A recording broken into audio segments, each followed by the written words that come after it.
நிகழ்தகவு. SBI வங்கியின் ஜன்னல் கம்பிகளை உடைத்து உள்ளே புகுந்த கொள்ளை கும்பல்.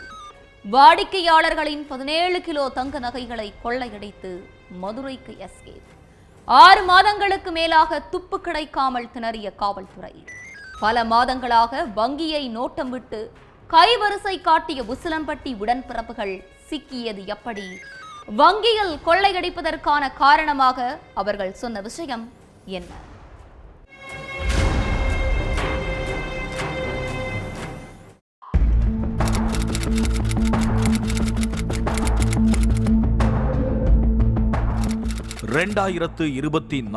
அக்டோபர் 28 நைட்டு கர்நாடகா தாவணக்கெரை பக்கத்துல ஞாமதி நகர்ல உள்ள SBI பேங்கோட ஜன்னல் கதவை உடைச்சு ஒரு கும்பல் உள்ள புகுந்திருக்காங்க.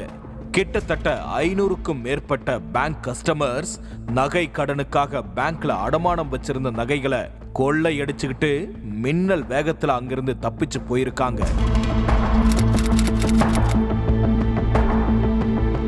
தகவல் தெரிஞ்சு சம்பவ இடத்துக்கு வந்த போலீஸ் கொள்ளையர்களை தீவிரமா தேட ஆரம்பிச்சாங்க. வாடிக்கையாளர்களோட 17 கிலோ தங்க நகைகள் திருடு போயிருக்கிறதா வங்கி அதிகாரிகள் சொல்லி இருக்காங்க. அதோட மதிப்பு கிட்டத்தட்ட 13 கோடி ரூபாய் இருக்கும். சம்பவ இடத்துக்கு கைரேகை நிபுணர்கள் வந்து ஆய்வு பண்ணாங்க. CCTV கேமராக்கள், செல்போன் சிக்னல்னு போலீஸ் சல்லடை போட்டு தேடியும் கொள்ளையர்களை பத்தி எந்த தகவலுமே கிடைக்கல. கொள்ளை நடந்து 6 மாசத்துக்கு மேல ஆகியும் எந்த துப்புமே கிடைக்காம திணறின போலீஸுக்கு திடீர்னு ஒரு தகவல் வந்திருக்குது. ஞாமதி நகர்ல நடந்த கொள்ளை சம்பவத்துல மதுரையை சேர்ந்தவங்களுக்கு தொடர்பு இருக்கிறதாவும், அவங்க தான் ஆள் செட் பண்ணி இந்த கொள்ளை சம்பவத்தை செஞ்சதாவும் தனிப்படைக்கு ரகசிய இன்ஃபர்மேஷன் வந்திருக்குது. அதுக்கப்புறம் சந்தேகத்தின் அடிப்படையில மதுரை உசிலம்பட்டியை சேர்ந்த விஜயகுமாரை பிடிச்சு போலீஸ் விசாரிச்சிருக்காங்க. முதல்ல தனக்கும் கொள்ளை சம்பவத்துக்கும் எந்த சம்பந்தமே இல்லைன்னு சொன்ன விஜயகுமார் ஒரு கட்டத்துல போலீஸோட கிடுக்குப்பிடி கேள்விகளை சமாளிக்க முடியாம எல்லா உண்மையையும் கொட்டியிருக்காரு. மதுரை உசிலம்பட்டியை சேர்ந்த சகோதரர்களான விஜயகுமார், அஜய்குமாரோட அப்பா கடந்த 25 ஆண்டுகளுக்கு மேலாவே கர்நாடகா ஞாமதி நகர்ல VIP ஸ்நாக்ஸ்ங்கிற பேர்ல ஒரு பேக்கரி கடை நடத்திட்டு இருக்காரு.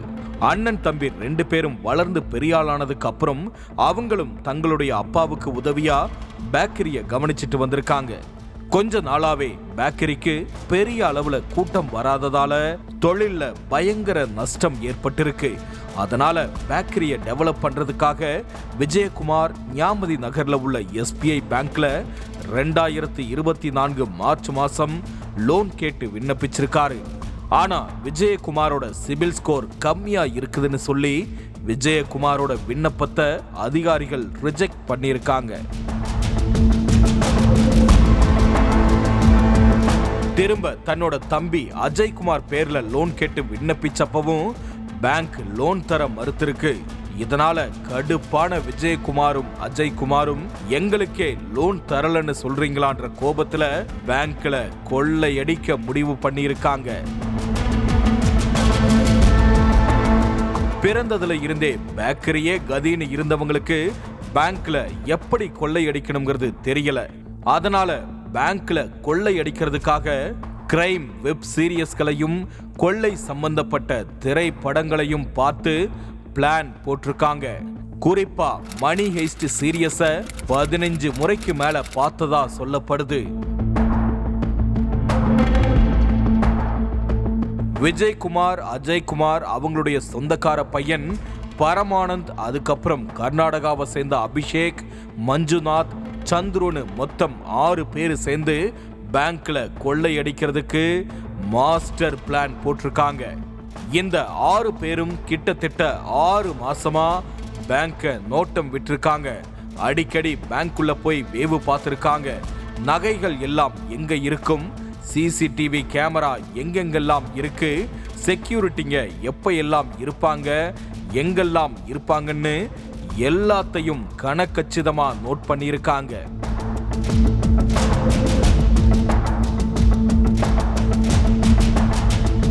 அடுத்து கொள்ளையடிக்கிறதுக்கு தேவையான குரங்கு தொப்பி, கையுறைகள், கருப்பு உடைகள், அது போக பேங்கோட ஜன்னல் கம்பிகளை உடைக்கிறதுக்காக சில ஆயுதங்கள்னு எல்லா பொருளையும் வாங்கி ரெடியா வச்சிருந்திருக்காங்க. கொள்ளை அடிச்சுட்டு தப்பிச்சு போறதுக்காக பேங்க்ல இருந்து 3 கிலோமீட்டர் தூரத்துல ரெனால்ட் டஸ்டர் காரையும் 5 கிலோமீட்டர் தூரத்துல SUV காரையும் நிறுத்தி வச்சிருந்திருக்காங்க. இந்த 2 காருமே திருட்டு கார் தான் சொல்லப்படுது. பேங்க்ல இருந்து நகைகளை கொள்ளையடிச்சுக்கிட்டு முதல் 3 கிலோமீட்டர் தூரத்துல நிறுத்தி வைக்கப்பட்டிருந்த கார்ல நகையோட தப்பிச்சு போயிருக்காங்க. அதுக்கு முன்னாடி மோப்ப நாய் மோப்பம் பிடிச்சிட கூடாதுங்கிறதுக்காகவும் கைரேகைகள் பதிவாகிட கூடாதுங்கிறதுக்காகவும் பேங்க்ல மிளகாய் பொடிய தூவி இருக்காங்க. அடுத்து அங்க இருந்து 5 கிலோமீட்டர் தூரத்துல நிறுத்தி வச்சிருந்த இன்னொரு கார்ல ஏறி அங்க இருந்து மதுரை உசிலம்பட்டிக்கு தப்பிச்சு போயிருக்காங்க. உசிலம்பட்டியில விஜயகுமாருக்கு சொந்தமான தோட்டத்துல உள்ள பாழடைஞ்ச கிணத்துக்குள்ள பேங்க்ல இருந்து கொள்ளையடிச்ச 17 கிலோ தங்க நகைகளையும் பதுக்கி வச்சிருந்திருக்காங்க. எந்த ஒரு குற்ற சம்பவம்னாலும் போலீஸ் முதல்ல செல்போன் சிக்னலை தான் செக் பண்ணுவாங்க அப்படிங்கறத நல்லா தெரிஞ்சுக்கிட்ட கொள்ளை கும்பல் கொள்ளையடிக்கிறதுக்கு 1 மணி நேரத்துக்கு முன்னால இருந்து நகைகளை உசிலம்பட்டிக்கு போய் பதுக்கிற வரைக்கும் யாருமே எந்த ஒரு செல்போனையும் யூஸ் பண்ணல. அதனால கொள்ளையர்களை பிடிக்கிறது போலீஸுக்கு மிகப்பெரிய சவாலா மாறுச்சு. ஆனா கொள்ளையர்களோட மாஸ்டர் பிளான் எல்லாத்தையும் தவிடு பொடியாக்கி கொள்ளையடிச்ச 6 பேரையும் கொத்தா பிடிச்சு ஜெயில்ல அடைச்சதோட 17 கிலோ தங்க நகைகளையும் கைப்பற்றி வங்கி நிர்வாகத்துக்கிட்ட ஒப்படைச்சிருக்காங்க கர்நாடக காவல் துறையினர்.